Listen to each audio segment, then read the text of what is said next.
Maka Bapak Ibu, kita kembali lagi ke dalam 2 Petrus pasal yang ketiga. Petrus memberikan satu peringatan mengenai pada hari-hari zaman akhir akan timbul orang-orang yang mengejek firman Tuhan.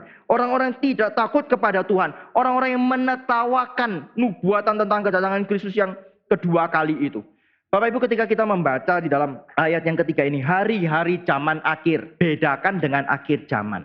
Zaman akhir dan akhir zaman itu dua hal yang berbeda meskipun ini berkaitan sangat erat. Akhir zaman itu berkaitan dengan hari di mana Kristus datang kedua kali. Ya, itu bicara tentang akhir zaman, the end of this age.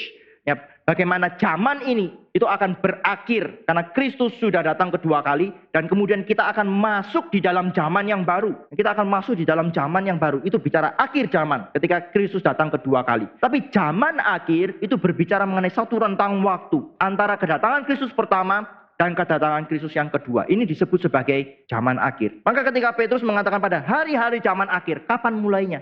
Sudah mulai pada waktu zaman Petrus. Sudah mulai ketika Kristus itu sudah naik ke surga. Itu mulai zaman akhir. Maka mulai dari waktu itu kita akan bisa melihat ada orang-orang di dalam gereja sekalipun yang akan menertawakan firman Tuhan. Tidak percaya kepada apa yang dinyatakan oleh firman Tuhan. Dan itu akan terus sampai nanti Kristus datang yang kedua kali. Termasuk di dalam zaman kita sekarang. Kita hidup di dalam zaman akhir. Maka Bapak Ibu, kita sedang menuju kepada akhir zaman. Kita sedang menuju kepada satu waktu di mana Kristus akan menyatakan diri.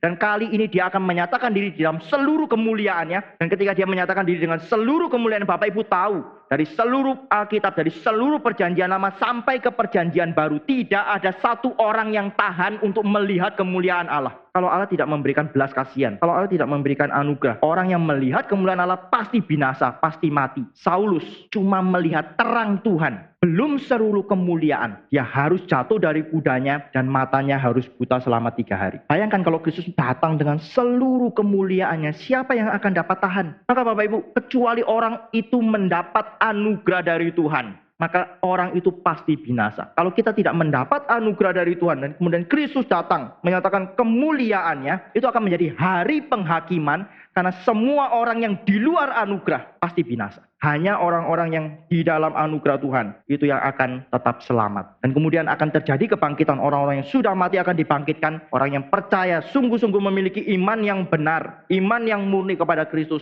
itu akan dibangkitkan dan kemudian akan bersama-sama dengan Kristus, dengan orang-orang yang tidak takut kepada Tuhan sepanjang umur hidupnya. Ini termasuk di dalam kelompok orang fasik. Mereka akan dibangkitkan untuk dihukum selama-lamanya. Tetap punya tubuh, tapi tubuh itu gunanya apa? Untuk dihukum terus-menerus selama-lamanya.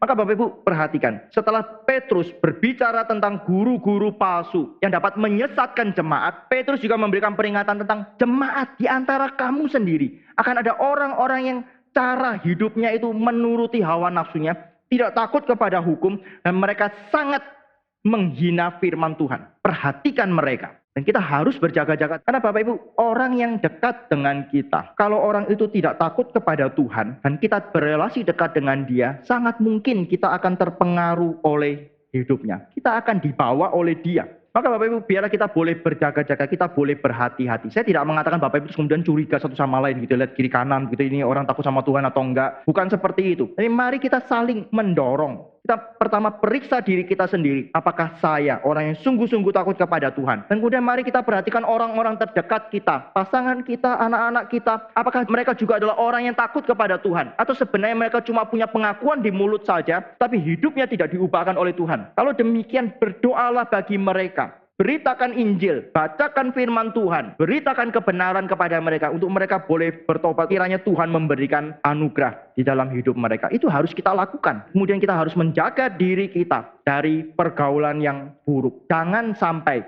kita sendiri kemudian terseret oleh kesesatan. Ingat sekali lagi di dalam ayat yang ke-17, Petrus itu mengatakan waspadalah supaya kamu jangan terseret dalam kesesatan orang-orang yang tak mengenal hukum. Itu artinya orang percaya bisa dipengaruhi oleh orang-orang fasik ini.